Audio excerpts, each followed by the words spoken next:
Ito yung mga blanco.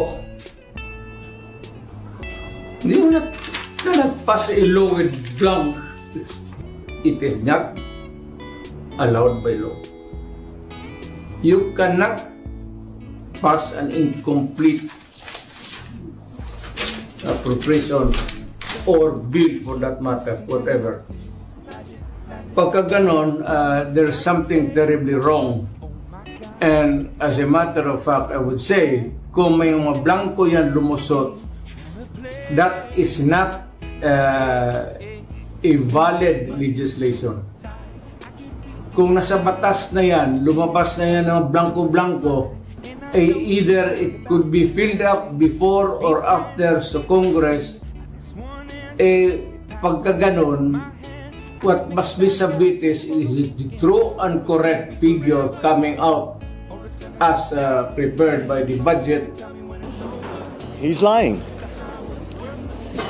He's a president. He knows that you cannot pass a GAA without with a blank. He's lying. He called it fake news peddling and something that should be condemned as criminal. While Budget Secretary Amenah Pangandaman said the claims were reckless. She also suggested some misinformed persons may be citing pages from the Bicameral Conference Committee report and not from the actual budget bill. Pandito.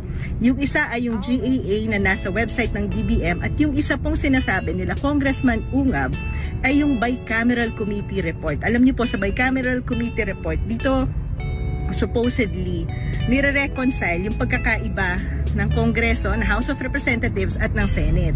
Pag lumabas po yan sa Bicameral Committee, dapat kompleto yung dokumento dahil yaan ang ipapasa bilang batas. Ngayon, kung totoo itong sinasabi ni Congressman Ungab na kulang-kulang ang datos at impormasyon na lumabas dito sa Bicameral Committee, ay hindi po yan maaaring maging batas. At hindi yan maaaring pirmahan ni Pangulong Marcos. Kung totoo pong kulang-kulang yung datos, ay sino ang nagpuna at nag-fill up ng mga kulang-kulang na datos? Hindi po natin masagot, ma-verify kung sino yung tama dahil hina-highlight po nito muli yung problema natin sa bicameral, kung gaano siya ka-opaque, walang accountability, hindi transparent, dahil hindi naman po natin nakikita kung ano nga ba yung report ng Bicameral Committee. Hindi po yan pinapakita sa publiko. Hindi po natin nakikita yung minutes, hindi natin nakikita yung deliberation, hindi natin nakikita kung sino ba sa mga congressman at senador ang nagdagdag, nag-insert ng mga kung ano. Nakakuha ang GMA Integrated News ng kopya ng BICAM report ng 2025 National Budget mula kay Congressman Raul Manuel ng Kabataan Party List. Aniya, tugma raw ito sa mga blankong ipinunto sa inilabas na dokumento ni na Congressman Isidro Ungab at dating Pangulong Rodrigo Duterte. Sabi ni Manuel, ang BICAM report na ito na may mga blanko ang siya ring niratipikahan ng Kongreso.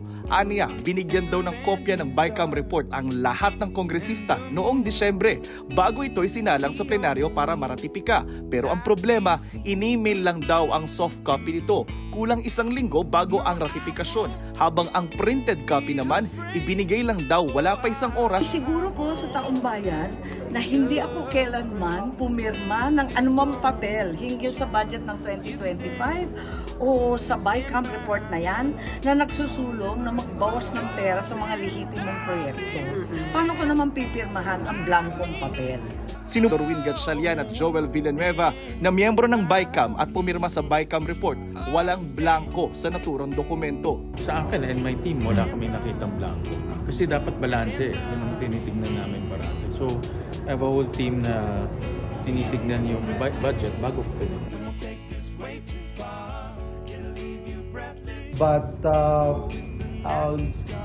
hindi ko rin sinasarado yung mga rumors na naririnig natin na may mga ilan na wala. Pass any budget with blanks. Ontiveros says that the Congress finished its job of passing the budget every year. Ontiveros points out that part of the budgetary process allows every lawmaker the freedom to vote in favor or against any budget measure. The center ng ungab na maling proseso ang pagsisingit-an niya ng ilang mga halaga sa budget kahit tapos na ang Kongreso sa legislative process dahil naratipikahan na ng parehong sangay ng Kongreso ang report ng Bicameral Committee ng may mga blankong na mag-correct, magpuno. Sinabi din doon sa huling talata ng Bicameral Conference Committee report. Kapag may pagkakaiba ang GAA sa Bicameral Conference Committee Report, ang masusunod ay ang GAA, ang enrolled bill ng GAA. Tingin ni Escudero, Palapit ng eleksyon, ang kulay politika ay masyadong matingkad sa ngayon at siguro sa mga susunod na araw, huwag na tayong magulat sa mga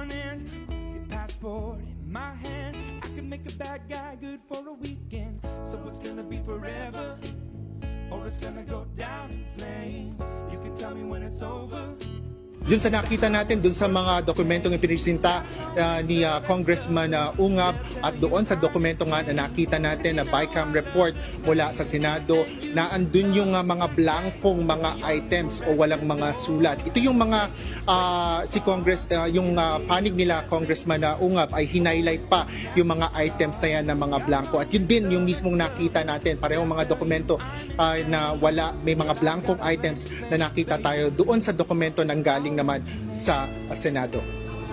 Kasamang naghapunan nitong Lunes sina Pangulong Bongbong Marcos at First Lady Liza Araneta Marcos ang 18 senador at kanilang mga asawa sa Bahay Pangulo sa Malacanang. Ibinahagi ng First Lady ang mga litratong yan sa kanyang mga social media. At para naman may transparency, ang Senate ay meron ding pagkakataon na makatulong sa pamamagitan ng AKAP. Ang ayuda sa kapos ang Kita Program o AKAP. Ang AKAP ay para sa lahat ng pamilyang Pilipino. Yung mga beneficiaries ng AKAP o 5,000 pesos cash may bibigay natin ngayon. Hindi lang pala 7-7, meron pang 30-30-30. Ano yung 30-30-30? Yung 30-30 naman, kung ikaw ang host ng sortie, you get 30 million. 90 million lahat yun. 30 million AX or AKAP, 30 million na MAIT, and 30 million na tupad.